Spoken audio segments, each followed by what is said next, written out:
Market में आज इतने तरह के कफ सिरप अवेलेबल है, तो क्या इन सब में जहर है? अपने बच्चे को कफ सिरप मत पिलाइए, अपने बच्चे को कफ सिरप मत पिलाइए। पिछले कुछ दिनों से सारे न्यूज चैनल पर आप ये सब चीजें सुन रहे होंगे और इसके कारण आज हर पेरेंट के मन में डर है कि अगर उसके बच्चे को उसने कफ सिरप पिलाया तो उसके बच्चे को कुछ हो ना जाए। तो हमें थोड़े पेशेंस से थोड़े लॉजिकली ये समझने की जरूरत है कि एक्चुअली हुआ क्या था। राजस्थान और यूपी में 14 बच्चों की डेथ हो गई कफ सिरप पीने के कारण। इनिशियल इंक्वायरी में पता चला कि उस कफ सिरप में डाइइथिलीन ग्लाइकोल नाम का सब्सटेंस था, जिससे बच्चों में किडनी फेलियर हो सकता है और बच्चों की डेथ हो सकती है। ज्यादातर कफ सिरप के जो कंस्टिट्यूएंट्स होते हैं वो कड़वे होते हैं, तो इसलिए उनके टेक्सचर को स्मूथ करने के लिए और थोड़ा स्वीट करने के लिए उसमें प्रोपिलीन ग्लाइकोल और पॉन्शियोफोरा जैसे सिंथेटिक सब्सटेंस ऐड किए जाते हैं, जो FSSAI से अप्रूव्ड है और लिमिटेड मात्रा में ऐड किए जा सकते हैं। इसका एक चीप सब्स्टिट्यूट होता है डाइइथिलीन ग्लाइकोल, जो अगर थोड़े प्रोपोर्शन में भी इसमें गलती से भी ऐड कर दिया जाए तो बच्चों में किडनी फेलियर और ब्रेन डैमेज जैसी चीजें हो सकती है। राजस्थान में जो कफ सिरप देने से डेथ हुई थी उसमें डेक्स्ट्रोमिथोफेन था। डेक्स्ट्रोमिथोफेन वाले कफ सिरप 5 साल से छोटी उम्र वाले बच्चों को नहीं दे सकते, बच्चे कफ निकाल नहीं सकते। ऐसे केसेस में अगर आप डेक्स्ट्रोमिथोफेन कंटेंट वाला कफ सिरप अगर अपने बच्चे को देते हो तो बच्चे का कफ सप्रेस हो जाएगा, बच्चा खांस नहीं पाएगा, बच्चे का कफ जो है वो अंदर के अंदर रह जाएगा,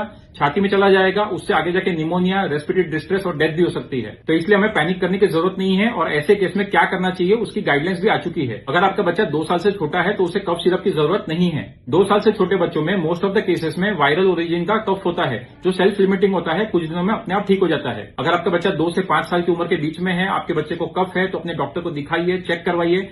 अगर डॉक्टर को लगता है कि आपके बच्चे को जरूरत है, सांस में तकलीफ ज्यादा है, दवाई नहीं देने पर बच्चा इंपेंडिंग रेस्पिरेटरी फेलियर में जा सकता है, तो ऐसे केस में आप बच्चे को कफ सिरप दे सकते हैं। खाली आपको 2 चीजों का खास ध्यान रखना है कि आपको जो कफ सिरप दिया गया है उसके नाम के आगे डी न लिखा हो। डी का मतलब होता है डेक्स्ट्रोमिथोफेन। 5 साल की उम्र के छोटे और बच्चों को आप डेक्स्ट्रोमिथोफेन कंटेंट वाला सिरप नहीं दे सकते। दूसरी चीज आपको चेक करनी है कि उसमें कौन सा सिंथेटिक सब्स्टिट्यूट यूज किया गया है। जैसे इस दवाई में पॉन्शियोफोरा यूज किया गया है, जो FSSAI से अप्रूव्ड है। अगर आप ये 2 चीज चेक कर लेते हैं तो 2 से 5 साल की उम्र के बच्चे में आपके डॉक्टर के द्वारा प्रिस्क्राइब मेडिसिन आप अपने बच्चे को दे सकते हैं। अगर आपका बच्चा 5 साल से बड़ा है तो किसी भी पीडियाट्रिशियन के पास जाके अपने बच्चे का चेकअप करवाइए। वो आपके बच्चे को चेक करके कौन सी मेडिसिन देनी है वो डिसाइड करके उसको देगा, वो आप सेफली उसे दे सकते हैं। आज ये वीडियो बनाने की जरूरत इसलिए पड़ रही है क्योंकि कल एक मदर अपने 4 साल के बच्चे को लेकर आई, क्योंकि उसके बच्चे को बहुत ज्यादा सर्दी खांसी थी। बच्चा पूरी रात खांस रहा था, न खा रहा था, न पी रहा था। बच्चा लिटरली पूरा सुस्त हो चुका था। जब मैंने उसे कफ सिरप प्रिस्क्राइब किया तो मदर डर गई और कहने लगी कि मैंने सुना है इसमें जहर है। तब मैंने उस मदर को बड़े पेशेंस से लॉजिकली ये सारी चीजें समझाई।